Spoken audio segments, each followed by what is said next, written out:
বাসর রাতে তুমি বেলুন দিয়ে কি করবে? এটা দিয়ে করলে কোনো প্রমাণ থাকবে না। বাবু, আমার না ভয় করছে। ব্যথা লাগবে না তো? আমাকে জড়িয়ে ধরলে তুমি সব ব্যথা ভুলে যাবে। আমার বড় আপু বলেছে অনেক কষ্ট হয়। আহা, এত চিন্তা কিসের? দেখবি সব ঠিক হয়ে যাবে। এটা বলে সোহান চারুর দিকে এগিয়ে গেল। চারুর লাল বেনারসি শাড়িটা খুলে ফেলল। চারুকে দেওয়ালের সাথে চেপে ধরে কোমরে হাত দিয়ে চাপ দিতেই চারু চোখ বুজে নিল। চারুকে কাছে টেনে বুকের সাথে বুক লাগিয়ে চারুর নাকের সাথে নাক লাগিয়ে দিল। চারু কিছুটা আঁতকে উঠে জোরে জোরে নিঃশ্বাস নিতে লাগলো। সোহান চারুর হালকা লিপস্টিকওয়ালা ঠোঁটটা আলতো করে তার ঠোঁট দিয়ে চেপে ধরে নাড়তে লাগলো। সোহান চারুকে উঁচু করে নিয়ে হোটেলের বেডে ফেলে দিল। বেডে উঠে সে চারুর কোমরে চুমু দিতেই চারু সোহানকে তার বুকে জড়িয়ে ধরল। সোহান মুখ তুলে চারুর ঠোঁটে আবার ঠোঁট লাগিয়ে দিল। চারুকে শক্ত করে ধরতেই চারু কিছুটা ভয় পেয়ে গেল। সোহান একটা কম্বল দিয়ে তাদেরকে ঢেকে দিয়ে চারুর উপর শারীরিক অত্যাচার শুরু করে দেয়। চারুকে তার বোন বলেছিল বাসরটাতে হাজার কষ্ট হলেও একদম কাঁদবি না।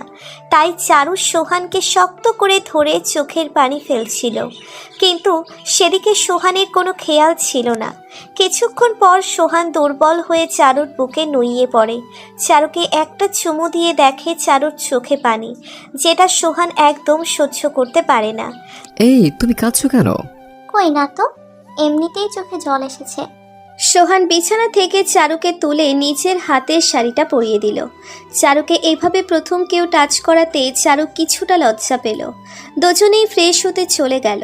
কিছুক্ষণ পর সোহান ফ্রেশ হয়ে এসে দেখে চারু আয়নার সামনে বসে চুলগুলো নাড়ছে।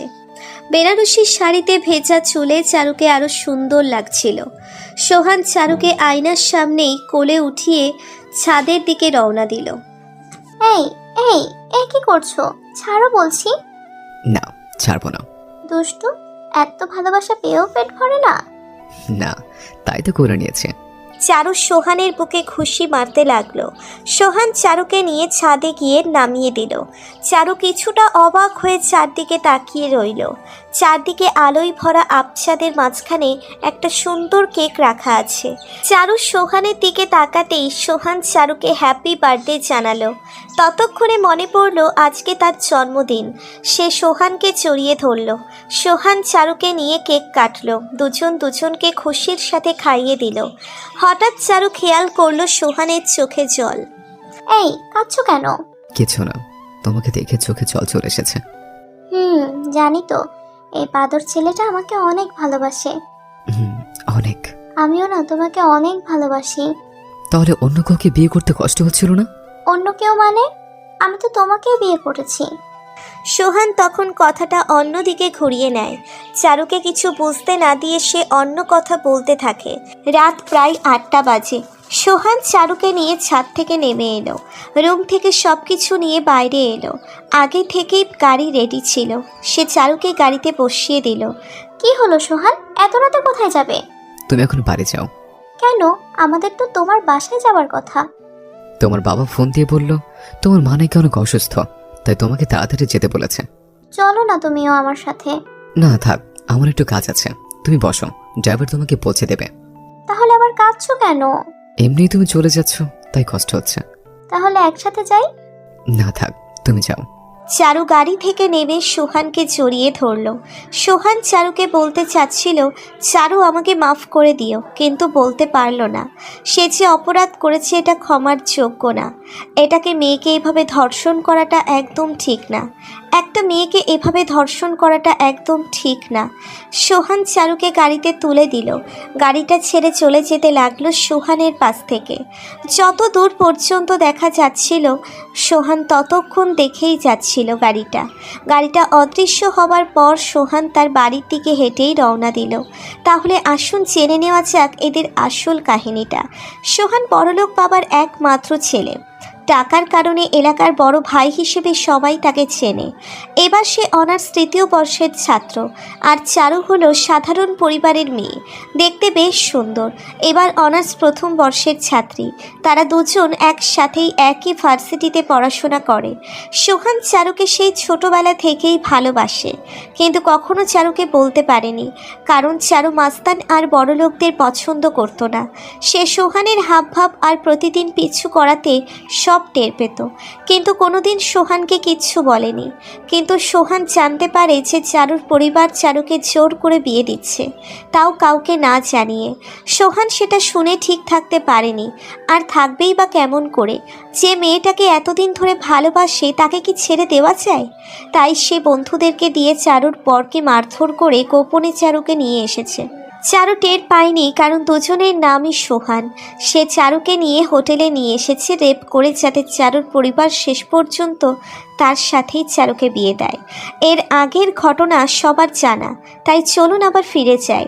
সোহানের ড্রাইভার চারুকে তার বাড়ির সামনে নামিয়ে দেয়। চারু গাড়ি থেকে নেমে দেখে বাড়িতে কোনো আওয়াজ নেই। চারু বাড়িতে ঢুকে পড়ে, গিয়ে দেখে তার মা বাবা কাঁদছে, সবাই মাথায় হাত দিয়ে বসে আছে। হঠাৎ চারুকে দেখে সবাই দাঁড়িয়ে পড়ে। চারুর মা চারুর কাছে যেতেই, মা, তুমি নাকি অনেক অসুস্থ? কে বলেছে? আর তুই এতক্ষণ কোথায় ছিলি? কোথায় আবার? আমি তো আমার বরের সাথেই ছিলাম। কি? কিন্তু তোর বর তো হাসপাতালে। কি বলছো এসব? সোহান তো এতক্ষণ আমার সাথেই হোটেলে ছিল। কি? কোন সোহান? কে আবার? ওই যে আমাদের চৌধুরীর ছেলে।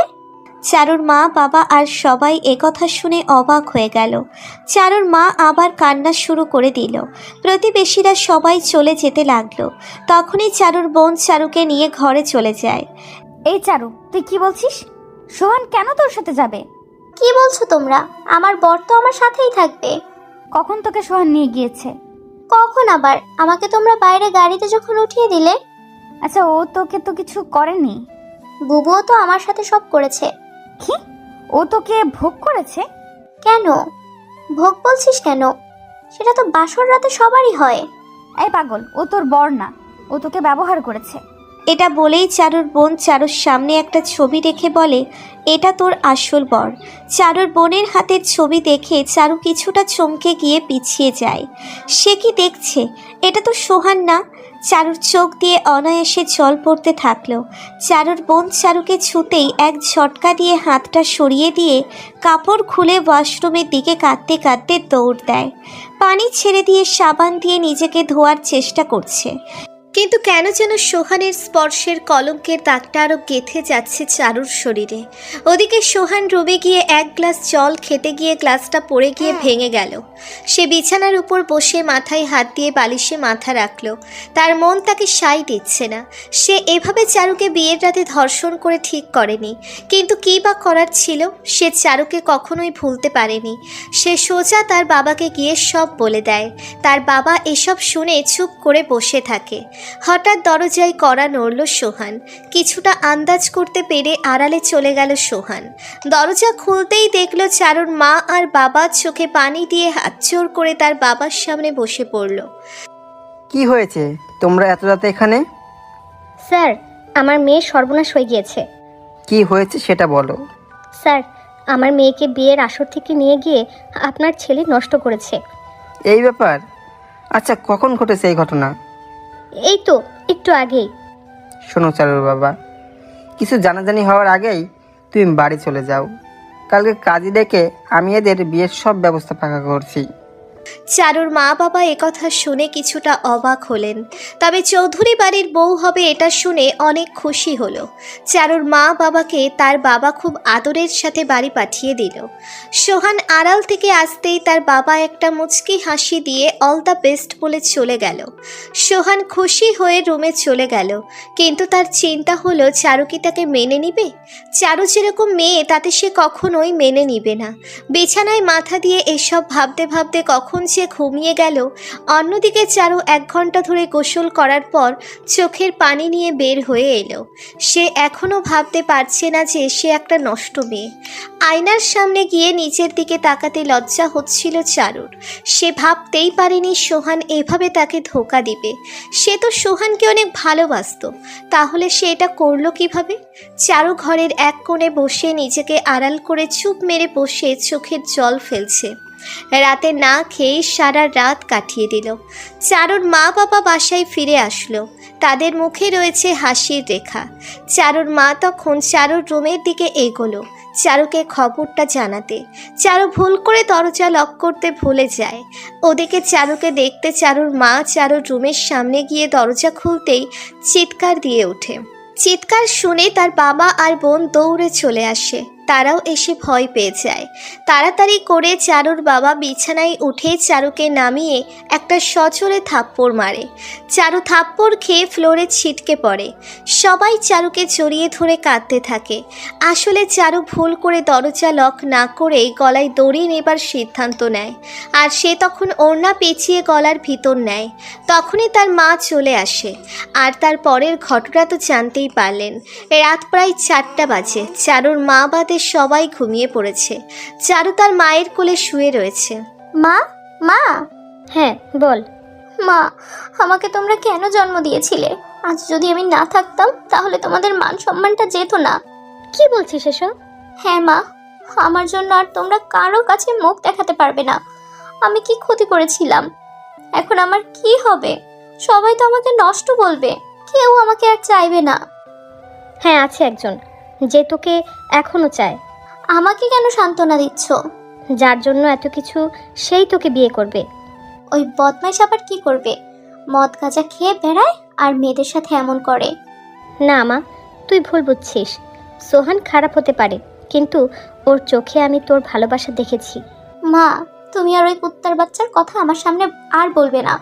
কিন্তু ওর সাথেই যে তোকে সারা জীবন কাটাতে হবে। কি বলছো মা? তা কখনোই হবে না। হবে, কারণ 2 দিন পরেই তোর আর সোহানের বিয়ের তারিখ ঠিক হয়েছে। কিন্তু মা, ওই বদমাইশ আমাকে মেনে নিবে না। মেনে নিয়েছে, আর ওর সাথেই তোর বিয়ে হবে। কিন্তু আমি কোনো দিনও ওকে মেনে নিব না, মরার আগ পর্যন্তও না। দেখ মা, এমন করিস না।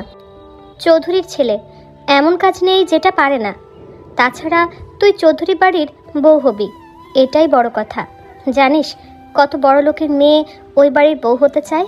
যাই হোক, আমি ওকে মেনে নিব না। ঠিক আছে, সেটা বিয়ের পরেই ভাবিস। আর শোন, কাল থেকে কলেজে যাস। চারু এমন কথা শুনে একটু বেশি অবাক হলো।